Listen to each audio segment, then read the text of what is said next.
ঢাকা বিশ্ববিদ্যালয়ের ফার্মেসি অনুষদের শিক্ষার্থীদের মেধা ও নিষ্ঠার স্বীকৃতি মিলল এক জমকালো আয়োজনে অনুষ্ঠিত হয়ে গেল ফার্মেসি শিক্ষার্থীদের জন্য একাডেমিক বৃত্তি প্রদান অনুষ্ঠান 2026। রোববার বিকেলে অনুষদের নিজস্ব লেকচার থিয়েটারে এই বৃত্তির অর্থ ও সনদ তুলে দেওয়া হয়। এবারের আয়োজনে মেধা ও বিশেষ কোটাসহ বিভিন্ন ক্যাটাগরিতে মোট ৬৮ জন কৃতি শিক্ষার্থীকে এই বৃত্তি প্রদান করা হয়। বৃত্তি পেয়ে নিজেদের অনুভূতি ও ভবিষ্যৎ পরিকল্পনার কথা প্রকাশ করেন কৃতি শিক্ষার্থীরা। এমন স্বীকৃতি শিক্ষা জীবনে আরও বড় অর্জনের ক্ষেত্রে অনুপ্রেরণা যোগাবে বলে জানান তারা। আজকের এই স্কলারশিপটি আমরা সবাই শুনতে পাচ্ছি যে আমাদের সম্মানিত ডিন স্যারের তত্ত্বাবধানে সেই প্রথম বর্ষ থেকে যেখানে 34 জনকে দেওয়ার কথা ছিল সেখানে 68 জনকে দেওয়া হয়েছে। তো এটা হচ্ছে প্রথম বর্ষের যে শিক্ষার্থী বা দ্বিতীয় বর্ষের যে শিক্ষার্থী তারা যে ফ্যামিলি থেকে ডিটাচড হওয়ার কারণে তারা যে ভালো সিদ্ধান্ত বা ভালো কিছু করার জন্য যে সিদ্ধান্ত নিতে হয় সেটার জন্য যে মোটিভেশনের প্রয়োজন হয় সেই মোটিভেশনটাই আজকের এই স্কলারশিপ থেকে পাবে। আমার কাছে মনে হয় যারা একদম ফার্স্ট সেকেন্ড থার্ড এই সিরিয়ালের দিকে থাকে না কিন্তু মিডিয়াম সিরিয়ালের দিকে থাকে তাদেরকে এই বৃত্তি দেওয়ার মাধ্যমে তাদেরকে ইন্সপিরেশন দেওয়া হচ্ছে। বাংলা সাহিত্যে একটা বিখ্যাত লাইন আছে, সেটা হচ্ছে আসছে ফাগুনে আমরা কিন্তু দ্বিগুণ হব। তো আমরা চাই যে আমাদের গবেষণা যেন দ্বিগুণ হয়, আমাদের রেজাল্ট যেন দ্বিগুণ হয়, আমাদের যেই পড়ালেখার ধরন, আমাদের পাবলিকেশন সেগুলো যেন দ্বিগুণ হয় এবং আমাদের যে বৃত্তির পরিমাণ সেগুলো যেন দ্বিগুণ হয়। অনুষ্ঠানে উপস্থিত অনুষদের শিক্ষকরা তাদের বক্তব্যে শিক্ষার্থীদের আগামী দিনের দক্ষ ও মানবিক ফার্মাসিস্ট হিসেবে গড়ে তোলার আহ্বান জানান। ফ্যাকাল্টির ডেভেলপমেন্টে যে কোনো রিকগনিশন ছাত্রছাত্রীদের জন্য সেটা অত্যন্ত গর্বের বিষয়। সেটা অ্যামাউন্টটা ছোট হতে পারে, বড় হতে পারে।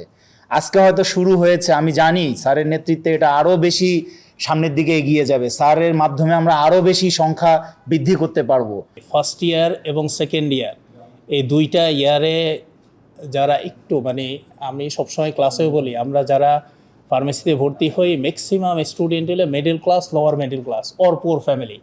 হায়ার ক্লাস থেকে খুব কম পরিমাণ স্টুডেন্ট আসে। এই দুইটা ইয়ারে স্কলারশিপের পরিমাণ স্পেসিফিক্যালি পুয়ার স্টুডেন্ট যারা, কারণ ফার্মেসিতে ফার্স্ট ইয়ারে যদি কেউ ফিনান্সিয়াল বেনিফিটটা পায়, তার লাইফ যদি নর্মাল লিড করতে পারে, ফার্স্ট ইয়ারে রেজাল্টটা যদি ভালো করতে পারে, সেকেন্ড ইয়ারে সে কনফিডেন্সটা ফিরে পাবে। যারা এই একাডেমিক স্কলারশিপ পেয়েছে সবাইকে অভিনন্দন এবং আশা করছি যে আবার ন্যায়ক্রমিকভাবে আমাদের সমস্ত ছাত্রছাত্রীরা এরা বেস্টদের মধ্যে বেস্ট।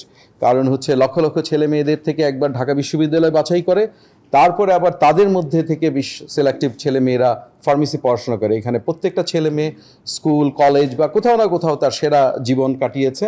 আমরা যখন মেধার ভিত্তিতে যেতে গেলে তো সমস্যা হইতেছে, জিপিএ তো 1 হয়ে যায়।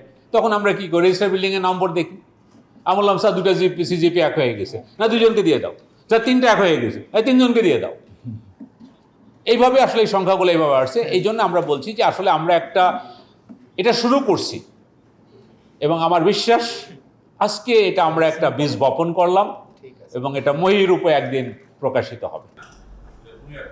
অনুষ্ঠানের সভাপতি ফার্মেসি অনুষদের ডিন অধ্যাপক ডক্টর মোহাম্মদ সেলিম রেজা বলেন, দেশের স্বাস্থ্য ও ওষুধ শিল্পের অগ্রগতিতে অবদান রাখবে এসব শিক্ষার্থীরা।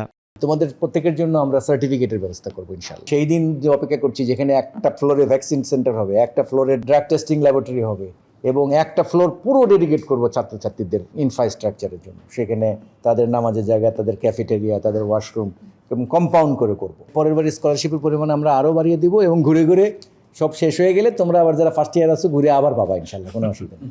আর এটা তো একটা জাস্ট টোকেন, এছাড়াও ইন্ডাস্ট্রি থেকে আরও ফান্ড রেজ করে এটাকে আমরা আরও কীভাবে সমৃদ্ধ করতে পারি সবই যদি আমরা বলতে থাকবো তাহলে স্টুডেন্টের পার্টিসিপেশন কী। সুতরাং আমি ওপেন তোমাদেরকে জানিয়ে গেলাম, যার মনে যা আছে, যা কিছু দেখতে চাও, যেভাবে ফ্যাকাল্টিকে দেখতে চাও, যেভাবে কনসেপ্টকে শেয়ার করতে চাও, is open.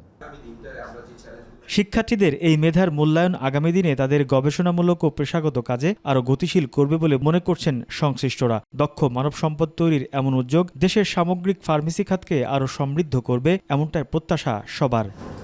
Shahriar Raj, medical post, Dhaka.